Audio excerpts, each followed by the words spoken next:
જ્યારે જ્યારે પણ ખેડૂતોના મુદ્દે અવાજ ઉઠાવ્યો છે ત્યારે વધારે વિશેષ કાંઈ નહીં કહું, પણ એક વાત ચોક્કસથી કહીશ કે રાજુ કરપડા એ વ્યક્તિત્વ છે કે એકવાર મેદાનમાં પગ મૂક્યા પછી મેં પગ પાછો નથી હટાવ્યો. ક્યાંક ને ક્યાંક વિશ્વાસઘાત કર્યો, વિશ્વાસ તોડ્યો છે ત્યારે એમનું પ્લેટફોર્મ છોડવાની આપણી ફરજ બની છે.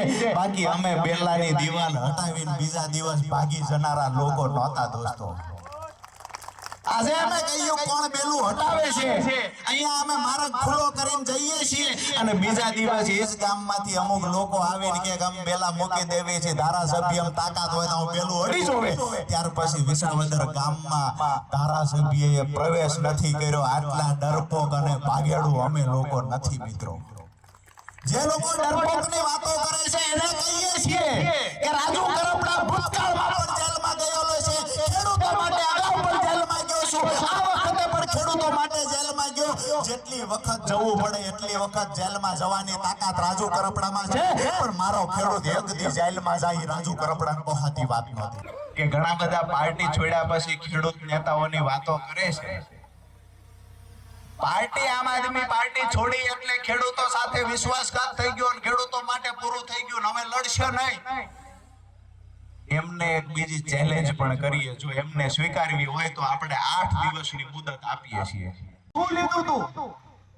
એક પણ ખેડૂત એવો બતાવો કે 1 રૂપિયાનું ડીઝલનો રૂપિયો લીધો હોય રાજુ કરપડા ત્યાં ગયો હોય.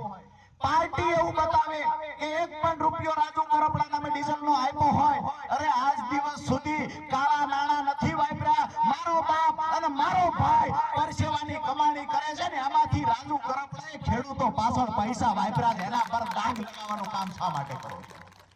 દોસ્તો, આવનાર સમયમાં આવા લોકોને ઓળખવાની જરૂર એટલા માટે છે કે જ્યારે જ્યારે પણ કોઈ એક યુવાન ખેડૂત સંગઠન મજબૂત બનાવે, ખેડૂતોનો અવાજ બનીને નીકળે, જ્યાં સુધી એમની પાર્ટીમાં હતા ત્યાં સુધી સારા હતા. જેવા એ પાર્ટી છોડી એટલે સંગઠન તોડવાના પ્રયત્ન થયા ને, આ લોકોને ઓળખવાની જરૂર છે. સીઝનમાં કામ મૂકી અને ભાવનગર સુધી આવીને જેલે મળવા આવવું પડે અને જ્યારે ખેડૂત પરિવારને અંદર રહેલો અમારો ખેડૂત જ્યારે હામા રડતા હતા તેથી પીડા રાજુ કરપડાને થતી હતી ને, પીડાના કારણે જે કાંઈ નિર્ણય લીધો છે એ લેવો પડ્યો છે.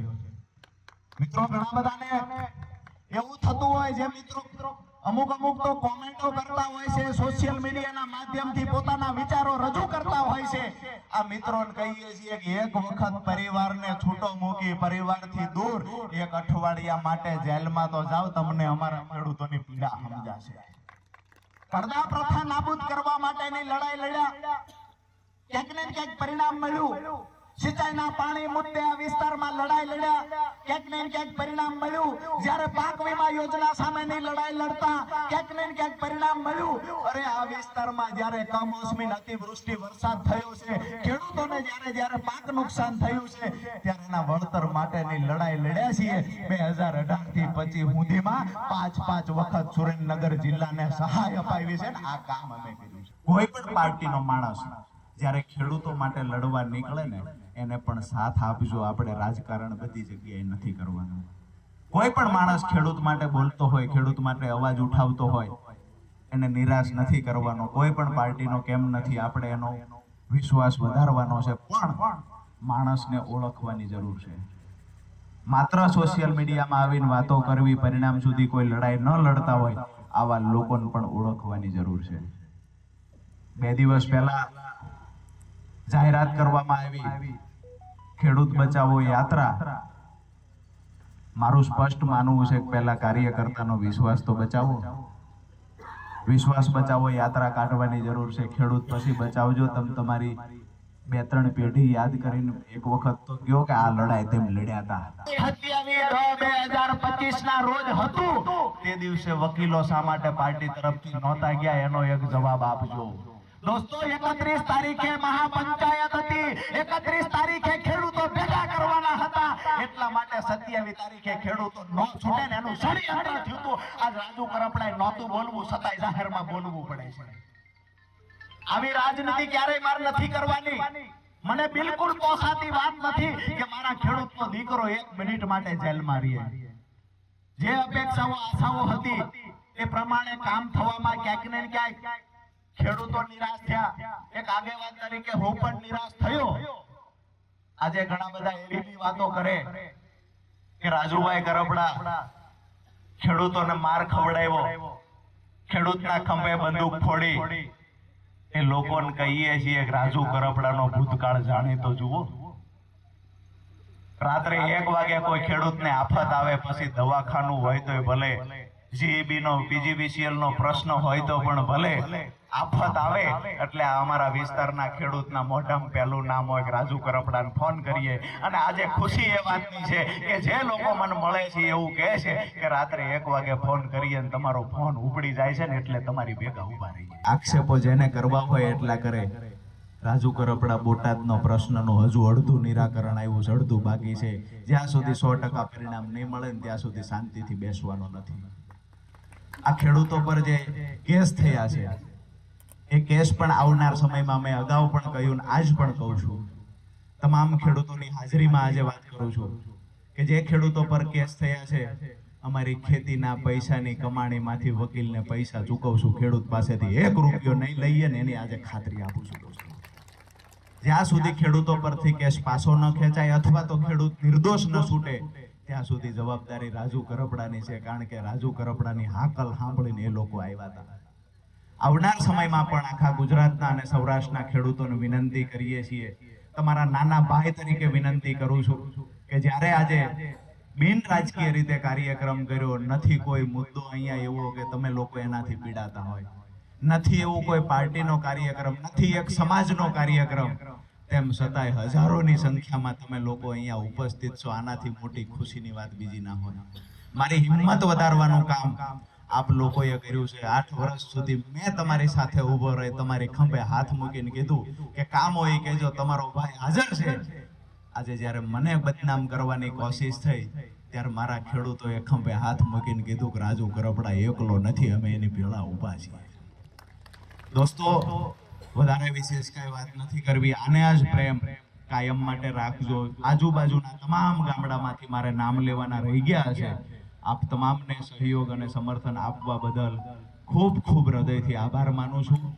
આપના નાના ભાઈ તરીકે જ્યારે પણ કાંઈ ભૂલ થતી હોય તો માર્ગદર્શન પણ આપજો, ધ્યાન દોરજો, પણ આપણી લડાઈ અટકશે નહીં એની ખાતરી આપું છું. આવનાર દિવસોમાં મજબૂત ખેડૂત સંગઠન બનાવીશું. ટૂંક સમયમાં આપણે ખાટડી ગામમાં એક સભાનું આયોજન, ખાટડીવાળા ખેડૂતો આવ્યા છે અને મને આજે જ કહ્યું કે ત્યાંથી જાહેરાત કરજો. તારીખ લગભગ 1-2 દિવસમાં નક્કી થશે. ઔપચારિક રીતે 28 તારીખ છે, પણ છતાંય કાલ સાંજ સુધીમાં એ ટીમ સાથે મળી અને નક્કી કરશે. આવતી 28 તારીખે બીજી ખેડૂત પંચાયત થશે ખાટડી ગામમાં.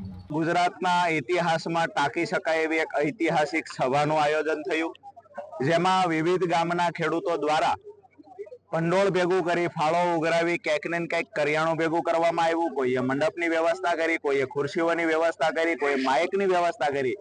તમામ ખર્ચ ખેડૂતો દ્વારા ઉઠાવવામાં આવ્યો અને એમનો ખેડૂતનો આગેવાન કહીએ, ખેડૂતના દીકરા તરીકે જે રાજુ કરપડા માટેનો પ્રેમ હતો, આ પ્રેમ બતાવવાનું કામ આજે ખેડૂતોએ કર્યું છે. ખેડૂતોએ સ્વખર્ચે આયોજન કર્યું અને હજારો ખેડૂતો આજે રાજુ કરપડાના સમર્થનમાં જ્યારે અહીંયા ગઢાદ ઉપસ્થિત રહ્યા છે, ત્યારે તમામ ખેડૂતોનો આભાર માનીશું. અને આવનાર સમયમાં ખેડૂતો સાથે મહત્વની જે ચર્ચાઓ થવાની હતી એ પહેલા પણ આજે દિવસે થઈ છે. આવનાર સમયમાં હજુ એક ખાટડીમાં સભા કરીશું અને ત્યારબાદ આગેવાનો સાથે મળી અને જે નિર્ણય લેવાનો થશે એ ચોક્કસથી લઈશું. પણ ખેડૂતોના મુદ્દે હર હંમેશા રાજુ કરપડા પહેલા પણ લડ્યો હતો અને આવનાર સમયમાં પણ ખેડૂતોના મુદ્દે લડતો રહે છે. હજી આ શું ચર્ચા થઈ? કોઈ પક્ષમાં જોડાવાની ચર્ચા થઈ તમારે? આજે જ્યારે ખેડૂતોને પૂછવામાં આવ્યું કે ખરેખર ખેડૂતોનું શું માનવું છે, તમામ ખેડૂતોની એક જ વાત છે કે રાજુ કરપડા કોઈ પણ પાર્ટીમાં જોડાય, અમારું સમર્થન રાજુ કરપડાને છે, અમે રાજુ કરપડાની સાથે ઊભા છીએ. આ વાત કહેવા માટે હજારો ખેડૂતો આજે અહીંયા ઉપસ્થિત રહ્યા છે. સીધી વાત એ છે કે ખેડૂત અને રાજુ કરપડા એક પરિવારનો હિસ્સો છે. અમારા પરિવારમાં સર્વાનુમતે જ્યાં જઈશું ત્યાં પરિવારના લોકો સાથે મળીને જઈશું. પણ જેવી રીતે કોઈ પરિવારનું શાંતિથી બધું કામ ચાલતું હોય, પાડોશીને તકલીફ થાય, એ રીતે અમારા ખેડૂતોનો નિર્ણય છે. અમારા ખેડૂતોએ નક્કી કરવું ક્યાં જઈશું ક્યાં નહીં જવું, એ ખેડૂતો નક્કી કરશે.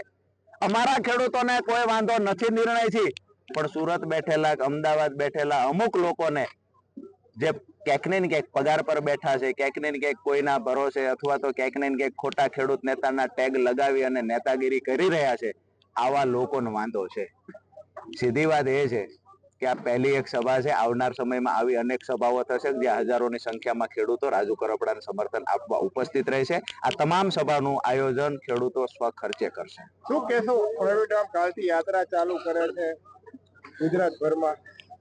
મને એવું લાગે છે કે એ પણ મારા જેલના સાથી મિત્ર હતા. હળદરની ઘટનામાં જ્યારે અમે આંદોલન કર્યું ત્યારે એને સમર્થન આપવા માટે પણ આવેલા. પરંતુ ક્યાંક ને ક્યાંક હું એવું માનું છું કે ખેડૂત નેતા તરીકે કોઈને બનાવવાની કોશિશ થઈ રહી છે.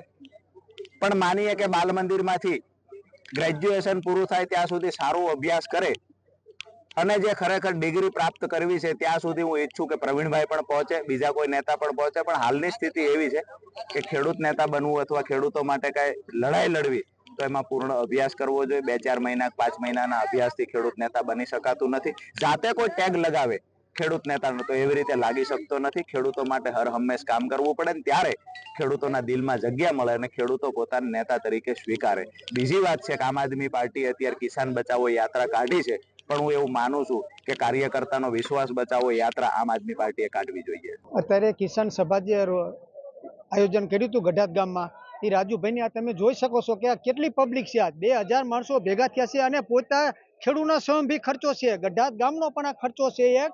એને ગઢાત ગામે આ બધા માણસોને 2000 થી 2500 માણસો અત્યારે તમે જોઈ શકો છો. બધાને જમણવાર પણ ગોઠવેલું છે. એટલે આ અત્યારે રાજુભાઈની સભા અને રાજુભાઈ ગામે સભા મંડપ અહીંયા જે છે ત્યાં જ આપણે આમંત્રણ આપ્યું હતું. ભોજનના ટેબલ ગોઠવીએ છીએ. એટલે કોઈ ઉતાવળ ન કરશો અને મફતમાં એના છે. એટલે અત્યારે રાજુભાઈને સહયોગ આપશો. અહીંયા જ આપણે ટેબલ ગોઠવી નાખીએ છીએ. રાજુભાઈ કરપડા ઓછામાં ઓછા 8-10 વર્ષથી ખેડૂત માટે લડે છે અને ખેડૂતને ખૂબ ખૂબ લાભ આપ્યો છે. વીજ કંપની વાળા જે બોલા બારવટિયા આવે એમ આવે છે ચેકિન લઈને. અત્યારે રાજુભાઈ કરપડા આવ્યા પછી ચેકિનનું બહુ ઓછું થઈ ગયું છે અને હજી ખેડૂતો ભાઈઓને એવી આશા રાખવાની કે રાજુભાઈ કરપડા રહ્યા એક સમય ખેડૂતોને વીજળી મફત આપશે અને દેવું રહ્યું જે માફ કરાવી દે એવી અમને ખેડૂતને એમની માટે વિશ્વાસ છે. અને એમે ખેડૂત ભાઈઓ બધા હોલ ગુજરાત રાજ્યના ખેડૂતને એવી આશા છે કે રાજુભાઈ સાથે રહીશું તો ખેડૂત વર્ગ કાયમની માટે સુખી થાય છે એવી મારી નમ્ર વિનંતી છે.